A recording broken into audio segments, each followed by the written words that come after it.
Slavery, a word used throughout the world as a term for having restricted freedom. It is nothing new. It has been demanded, banned, and permitted. Although slavery is no longer tolerated in modern day America, we can still understand what happens inside the minds of those who demanded it in the South, most notably in Georgia. In the beginning, Georgia wanted to prohibit slavery because of the ever-growing concern between the English colony and the Spanish threat. James Oglethorpe was not inherently opposed to the enslavement of Africans as a matter of principle, but thought it was conflicting with their current social and economic intentions. Luckily, slavery was prohibited by legislation in 1735 by the House of Commons. As you might have guessed, this so-called ban did not last very long. Oglethorpe's influence soon deteriorated after he defeated the Spanish in the Battle of Bloody Marsh. He left the colony and returned to England. Excluding slavery soon became a lost cause, and with the absence of strong leadership, more people gave in to the idea of permitting it. Soon enough, slavery was allowed on January 1st, 1751. The benefits and advantages of slavery were massive. The population of slaves grew from 500 to more than 18,000 between 1750 and 1775. Their rights were close to none. Establishing even some degree of autonomy was very difficult. In the eyes of every white landowner in quote-unquote Georgia's Low Country, the only way to prosper was to own a slave. Revolutionary Georgia was a big turn for slaves. Not only did it give them more freedom, but it encouraged them to disperse and flee.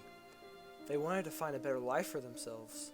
For some, freedom was found, but for most, there was no hope. Being dispersed all over the South, slaves were found to be loyal to the crown, and others were again sent back to plantations. During the Revolutionary War, slaves were killed from raids, journeys, and battles. The effects of the war proved to be great, but as antebellum Georgia loomed, a more prominent and expansive beast emerged.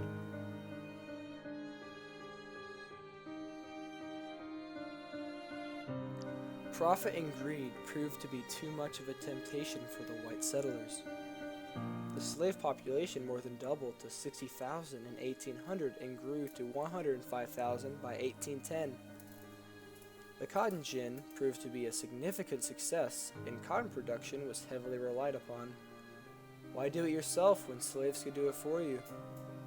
Although the majority of whites in the early 1800s did not own slaves, more than 2/3 of all state legislators were slaveholders. Therefore, the political path could be influenced and dictated by them.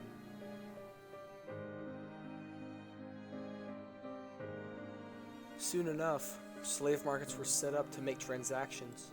After a transaction, the slaves were under the full authority of their owner. In some cases, slaves were beaten by their owner and even killed. Sadly, very few whites were convicted even though it was illegal.